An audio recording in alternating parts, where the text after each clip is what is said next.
What's up, Snorted? The crew is yours truly, Snorted. Right now, I'm gonna get into the tragic murder of young Slo-Be. Originally to this will be down in the description. This is San Francisco. J-Bo and them crew. EBK J-Bo and them. This is where he a part of.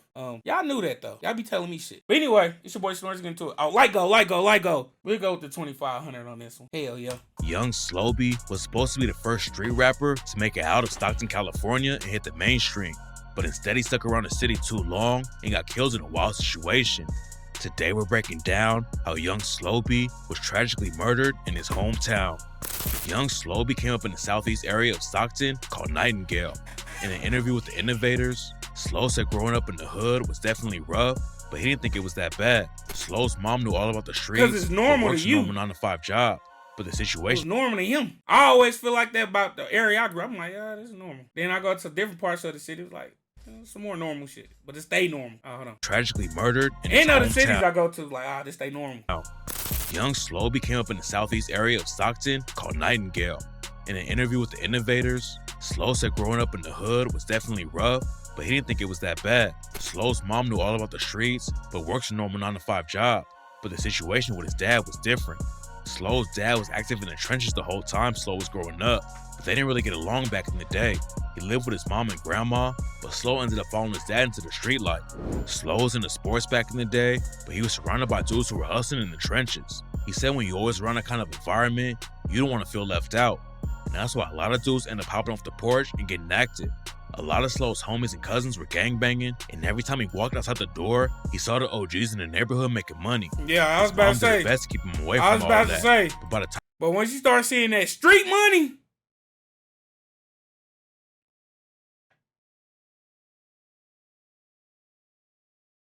you gotta partake. You see this nigga made motherfucking hustler sitting there and made $5,000 selling rocks that he made. Fuck. Shit. And $5,000 be when you ain't used to that type of $5,000 seem like a gajillion. Time he was a teenager, Slo was already repping the Bloods. Slo learned from his dad how to move in the streets. But gangbanging wasn't the only connection they had. Slo's dad wanted to be a rapper and set up a little studio in his crib. His uncle was also rapping back then, and Slo wanted to hop in the booth and see what he could do. One day when he was staying with his dad, Slo snuck into the studio and laid down his first track while his dad was out of the house. He wasn't supposed to ever go in the studio, but Slo left the computer on after recording the track so his dad would come home and hear it. When Slo's dad found out he was in the studio, he was pressed about it at first. But after he listened to the track Slo made, he realized how much potential he had. Back in 2018, Slo started taking rap more seriously, but he didn't just blow up overnight. Some dudes drop one hot track and go viral off the jump. Slo's come up in the rap game wasn't like that though. At first he thought he started racking up crazy views on his first tracks, but then he realized how hard it really was to break into the industry. He was only getting a few thousand views on his songs back then, and there were a few times when Slo thought about giving up on the rap game completely. He talks about how tough it was at first, but then Slo realized he just had to keep grinding and investing in himself if he was gonna make it work. I didn't pop, bro. I had to learn, nigga. It's levels to this shit, bro. You got to put in your work. You got to invest in shit, bro. After a while, Slo started picking up a buzz in the local area. He had his name popping in Stockton, but linking up with rappers from other cities is what really helped him get popping.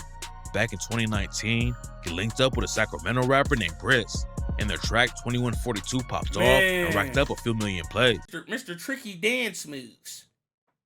That's his name. Mr. Tricky, he got this little that he do. But I did a video on him on my other channel. Bris grew up in Sacramento and repped the Fruit Ridge Bloods. And just like Slo, he was in the streets way before he ever thought about becoming a rapper. Bris was outside hustling and trying to get his money up. But everything changed for him after one of his best friends got killed. Young Slo-Be knew that he needed to switch things up and find a way out of the trenches, and that's when he linked up with his cousin Mac J. Mac J came up in the streets of Sacramento too, but then he hopped in the booth and started making connections in the industry. Mac had watched one of his dad's friends bleed out on their front porch and knew he didn't want to go out the same way. He started making music in a family member's garage while he was still in high school, but it didn't work out at first, and he fell into the trenches too. Back then, Bris was neck deep in the trenches, but Mac was still hitting up the studio every chance he got. Both of them were going in and out of jail a lot, but Mac knew he didn't want to stay in the streets forever. After he got his name popping in Sacramento a little bit, he finally convinced Bris to hop in the booth too. And in 2016, they racked up a few 100,000 views on their track Non-Stop. That was enough to make Bris realize rap could be his ticket out of the streets, but it still took a few years before anything changed for him. 2019 is when Bris linked up with Slo, and he had a couple of solo tracks that ran up crazy numbers too. It was the biggest year for Slo and Bris yet, but it also sparked a wild beef that allegedly got both of them killed. In 2019, a rapper named Uzi Marcus took shots at Bris on the track 42K and rapped, "Keep it real, you niggas ain't killed a fly, and if it's money on my head, why the fuck I'm still alive? You niggas ain't popping shit, they really just talking shit. Where they at? I'm right here on 42nd with the stick. Lil Bris, he a pussy, and Lil Danny, he a bitch. Keep playing, I'll be outside your grannies with a switch." After 42K dropped, Bris allegedly clapped back. Yeah, that was in 2019, rapping about switches.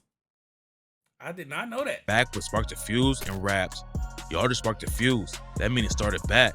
I ain't tripping off the funk, it been a part of that. Hit his starter cap and make him fall and push his starter back. I just bought a strap. It'll kill you, it'll cause a heart attack." Mac J claims it wasn't a diss track, but that didn't keep the beef from heating up. Uzi and Bris weren't the only dudes involved in the situation though, and it actually all started with some drama between CML Lavish D and another rapper named Mozzie. Mozzie and Lavish D had issues that went deeper into rap, and in 2014, Mozzie took a shot at him on the track I'm Just Being Honest and said, "We can pistol play, but that ain't something you want to do. I'm just being honest. Lav never caught a body. I'm just being honest." Then one of Lavish's homies shot a music video on Mozzie's hood, and Mozzie clapped back with another diss track called The Truth. The beef was getting everybody views and making the music go up, but it also had deadly real-life consequences. Wrap this shit back around to Slo-Be, please.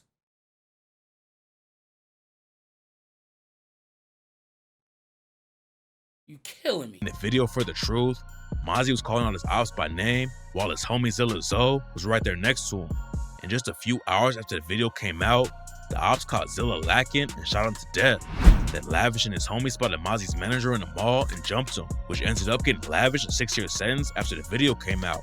Lavish going behind bars wasn't the end of the violence though, and even more people were about to die over the situation. In May 2014, Mozzie's homie Jacoby James was at a kid's birthday party when two shooters rolled through and killed him on the spot. Two of Lavish's homies were booked for the murder, but skated on it because there wasn't enough evidence. Then Mozzie lost another homie when Lavish's crew allegedly shot and killed a dude named Shaquem Murray outside a different party. The beef kept heating up, and rumors said that Mozzie's crew tried to use a woman to set up one of Lavish D's homies. They figured out what was going on though, and ended up killing her before Mozzie's goons could get the drop on them. Then in 2016, Lavish's homie Stunna D was leaving the party when the ops caught him and left him dead in the street. He wasn't the last guy in Lavish's camp who got hit up though. In June 2017, his homie Prince Straight Out was outside a liquor store when someone ran down on him and shot him 8 times. Luckily, Straight Out made it out alive, but just a couple months later, Lavish D got caught up in a situation that left an innocent man dead. Lavish D had been locked up for a while after putting hands on Mozzie's manager, but in August 2017, he was out with an ankle monitor and went to a music video shoot for a rapper named Sebo. Sebo had issues with Mozzie too, and while they were still filming the video, someone rolled through and started letting out shots into the crowd. 5 people were shot and taken to the hospital, but a 49-year-old bystander named Ernie Cadena got caught in the crossfire and was pronounced dead at the scene. According to rumors, Mozzie put a bag on Lavish D and Sebo's head, and 3 of his homies ended up going down for the shooting. By the time Bris and young Slo-Be were popping off, the streets of Sacramento were already bloody from both sides of the war. Bris wanted to leave the streets behind after the music started popping, and in an interview with Thizzler, he said he had to stay alive for his kids. Young Slo-Be and Bris were tight for real and weren't just linking up in the studio. Man, see that street shit, you just can't leave. Especially staying in the same city. Like, leave it, you can't. I'm pretty sure he was aware. Studio for more views. They wanted to put on for the West Coast together, but then in 2020, the beef caught up to Bris and he was brutally murdered in his own city. In June 2020, Bris was driving his whip down the street when someone caught him in traffic and started chasing him. Bris crashed into a pole and hopped out on foot to escape, but the ops were already on him and left him dead with a shot to the back. After it went down, Everyone thought Mozzie's crew was behind the hit. It turns out that Bris and Uzi Marcus weren't just rap beefing. They had some real life drama going on too. According to rumors, Bris used to date Uzi's baby mama, but they split up, and she started dating Uzi to get back at Bris. It looked like Uzi had a lot of reasons to take Bris out, but then a dude named Moses Hirschfield ended up getting charged over the shooting. He doesn't have any ties to Uzi or Mozzie, but he was allegedly affiliated with another set who had tension with the Fruit Rich Bloods that Bris was repping. Bris getting killed like that was a huge loss for Slo.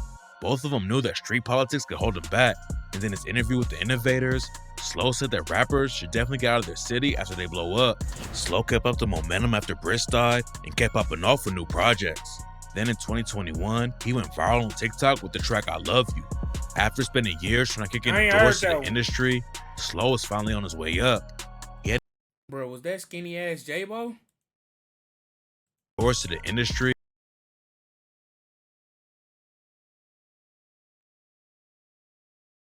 So what the fuck they feeding him? That motherfucker done swelled up to about 270. Easy.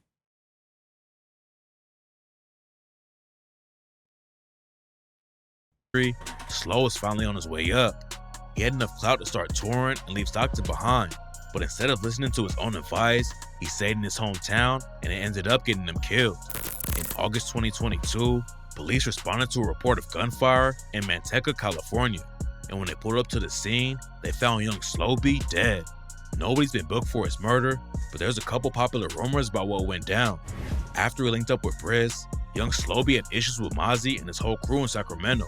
He wasn't beefing with them on the same level as Bris and Lavish D, but there was definitely some drama there, and some people think Mozzie and his people were involved in getting Slo killed. Slo didn't just have issues with dudes from out of town though. Slo repped a crew called EBK, and started beefing with another set called the Flyboys. EBK was a newer crew, and rumors said that the Flyboys weren't cool with them repping the Nightingale area when some of the members allegedly weren't even from around there. There's no evidence that the Flyboys were behind young Slo-Be's death, but after a dude from the Flyboys named DeMar was killed, Slo's homie Trey B hopped on social media to clown him over the situation. The last theory about young Slo-Be's death is that it didn't have anything to do with gang politics. According to rumors, his baby mama had a boyfriend but was still hooking up with Slo. When the other dude found out, he allegedly got so heated about the situation that he shot Slo over 20 times. Nobody knows exactly. I don't know about that one. Any decent thinking motherfucker wouldn't even be too fucked up. I'll be shitty, but fucked up to the point where I do some shit like that. No, hell no. What's bad? Cause they got a kid. They got a kid. That shit ain't gonna stop. That shit ain't gonna stop. He should have just left. He just got up out of there. I just can't wrap my head around the last theory. What went down yet, but we do know the rap game lost another talented artist before they had the chance to really have a career. Young Slobby was finally getting to the level he always wanted to be at, but tragically, he never made it out of Stockton. Man, so the I Love You track, it went viral on TikTok. What I say the light goal was in the beginning? Whatever I said in the beginning, that's the light goal, and I got a Slo-Be reaction for y'all on the Snorter Dude channel. Other than that though, man, it's your boy Snor. I'm gone, man.